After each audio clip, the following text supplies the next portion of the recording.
দলে ছিলেন? এর আগে আমরা বিজেপি করতাম, আচ্ছা, আজকে নতুন তৃণমূলে জয়েন করলাম। কতজন তৃণমূলে কেন জয়েন করা হলো? বিজেপি অনেকদিন করলাম, করার পরে ওদের সঙ্গে আমাদের মতের অনেক অমিল হচ্ছে। ওদের এখন মানে না আসতেই গোষ্ঠীদ্বন্দ্ব শুরু হয়ে গেছে। আচ্ছা, তাই ওখানে আমরা থাকতে পারছি না। মমতা ব্যানার্জির উন্নয়নের সঙ্গে আমরা এখন হাত মিলিয়ে নিতে পারছি। কতজন যোগ দিলেন আজকে তৃণমূলে? 18 জন। এই তৃণমূলে যোগদান করার জন্য তৃণমূলের পক্ষ থেকে কি তোমাদেরকে শাসানো হয়েছিল? না না না, কোনো কিছু করা হয়নি, আমরা নিজের ইচ্ছে আছি। আপনারা স্বেচ্ছায় যোগ দিলেন? ইচ্ছে আছে। মানে কেউ আপনাদের চাপ দেয়নি? না না, তাহলে এই যে আজকে যোগ দিলেন কি পরিপ্রেক্ষিতে? মমতা ব্যানার্জির উন্নয়নের সঙ্গে হাত মিলাবো। মমতা ব্যানার্জির উন্নয়ন দেখছি আমরা আরো, মানে আমাদের শীতলকুচি আগে যা ছিল এখন অনেক আরো উন্নয়ন হয়েছে। আমরা আশা করি আরো উন্নয়ন করবে। সবাই আছে আমাদের সঙ্গে, বয়স্ক যারা আছে তাদের সঙ্গে আমরা আছি। তৃণমূলের উন্নয়ন থেকেই যোগদান করা। কতজন যোগ দিলেন? 18 জন। 18 জন। আমাদের সবাই কি বিজেপিতে ছিলেন? সবাই কি বিজেপিতে ছিল? সবাই বিজেপিতে ছিল। মানে বিজেপি থেকে তৃণমূলে যোগ দিলেন। এর নামটা বলবেন? আমার নাম পুলক বর্মন। উপরের দিকে নেতা মন্ত্রীরা সব ঠিকই আছে, শুধু আমরা নিচু দলের কর্মীরাই কোণঠাসা হয়ে আছি। গোষ্ঠীদ্বন্দ্ব শুরু হয়ে গেছে। এইদিকে চাইতে বলছে, এইদিকে চাইতে বলছে, আমরা কোথায় যাবো ঠিক করতে পারছি না। তাই মমতা ব্যানার্জির উন্নয়নের সঙ্গে তৃণমূলে যোগ দিল। আচ্ছা, গোষ্ঠীদ্বন্দ্ব ছাড়াও ওরা তো ক্ষমতায় আছে, ওদের দ্বারা কি কোনো উন্নয়ন হয়েছে? না, কোনো কিছু উন্নয়ন হয়নি। শীতলকুচিতে আজ পর্যন্ত আশা করি আজ পর্যন্ত একদিনও আসেনি। এমপিতে ছিল নিশীথ প্রামাণিক, ভোটে জেতার পরে একদিনও আসেনি আমাদের শীতলকুচি, কোনো উন্নয়ন করেনি। আমরা তাকে দেখতেই পাইনি। তো এবার কি আশা করছেন আপনারা? আমরা আশা করছি যিনি আমাদের বর্তমান প্রার্থী জগদীশ মুখার্জী মহাশয়, উনি জিতুক, অনেক ভোটে জিতুক এবং উন্নয়ন করুক আবার শীতলকুচি। 2021-এ বিজেপি ভেবেছিল তারা ক্ষমতায় আসবে, তারা ক্ষমতায় আসতে পারেনি। এবার 2024-এর লোকসভা নির্বাচন, আমাদের যিনি প্রার্থী হয়েছেন সিতাইয়ের বিধায়ক জগদীশ বর্মা বসুনিয়া মহাশয়, তিনি প্রার্থী হয়েছেন। সবাই জানেন আমাদের জগদীশ চন্দ্র বর্মা বসুনিয়া একজন পোল খাওয়া রাজনীতি। তিনি গ্যাস রুট থেকে উঠে এসেছেন রাজনীতিতে।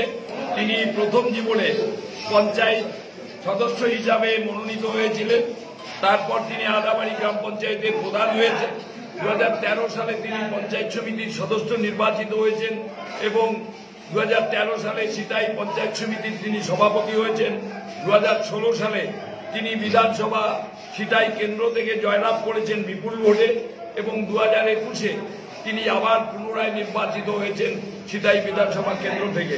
এবার 24-এর লোকসভা নির্বাচনে আমাদের মাননীয়া দলনেত্রী মমতা ব্যানার্জি মহাশয়া তাকে আমাদের কুচবিহার 1 নম্বর তপশিলি কেন্দ্রের জন্য তাকে মনোনীত করেছেন। আমরা যখনই তার নাম ঘোষণা হয়েছে আমরা ধরে নিয়েছি, আমরা যারা দলের কর্মী আছি এবং সাধারণ মানুষও ধরে নিয়েছেন জগদীশ চন্দ্র বর্মা বসুনিয়ার জয় শুধু অপেক্ষায় আছে আগামী 4 তারিখে। কত মার্জিন আপনারা পেতে পারেন? দেখুন, আমরা গত 19-এর লোকসভা নির্বাচনে আমরা শীতলকুচি বিধানসভা এবং সিতাই বিধানসভায় কিন্তু আমরা এগিয়েছিলাম, আমরা কিন্তু পরাজিত হইনি। কিন্তু বাকি অন্য বিধানসভাগুলোতে আমরা হেরেছিলাম। সেই কারণে নিশীথ প্রামাণিক জয়লাভ করেছিল। এবার আমরা আশা করছি আমাদের সিতাই শীতলকুচি আমরা বাকি যে 7টা বিধানসভা থেকে জগদীশ চন্দ্র বর্মা বসুনিয়া বৃহৎ সংখ্যক ভোট পেয়ে তিনি জয়লাভ করবেন। তার কারণ আপনারা জানেন, পঞ্চায়েত নির্বাচনে বিজেপি বলেছিল আমরা নাকি কুচবিহারের জেলা পরিষদ দখল করতে পারবো না, কিন্তু আপনারা নিশ্চয়ই জানেন 34টা জেলা পরিষদের মধ্যে আমরা 32টাতে জয়লাভ করেছি। কুচবিহার জেলায় বিজেপির 6টা এমএলএ আছে, তা সত্ত্বেও কিন্তু তারা জেলা পরিষদও জয়লাভ করতে পারেনি। দুটো মাত্র পতাকা গ্রহণ করল, এ বিষয়ে কি বলবেন? আজকে শীতলকুচি অঞ্চলে আমাদের কয়েকটা বুথের থেকে যারা 2019 এবং 2021-এর বিজেপির সক্রিয় কর্মী ছিল, যারা বিজেপির হয়ে কাজ করেছিল 2019-এ এবং 21-এ প্রায় 15 জন, আমরা নামগুলো দিলাম, নিশ্চয়ই আপনারা দেখেছেন। তারা বিজেপির উপর মোহভঙ্গ হয়েছে এবং 2019 এবং 2021 বিধানসভা নির্বাচনের পরে এখানে বরেন্দ্র বর্মন মহাশয় জয়লাভ করেছেন, কিন্তু যারা বরেন বর্মন মহাশয়ের হয়ে কাজ করেছেন তাদের কোনো খোঁজখবর রাখেননি। সেই জন্য তারা মনক্ষুণ্ণ হয়ে তারা বিজেপির সংস্পর্শ ত্যাগ করে তারা বাইরে কাজ করতে গেছিল।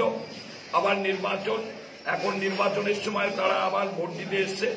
তারা বুঝতে পেরেছে বিজেপির সঙ্গে থেকে কোনো লাভ হবে না, সেই জন্য তারা উন্নয়নের স্বার্থে তারা আমাদের তৃণমূল কংগ্রেস জয়েন করলো। আজকে মোট 15টা পরিবার থেকে তারা ছেলেরা এসছে, 15 জন এসছে।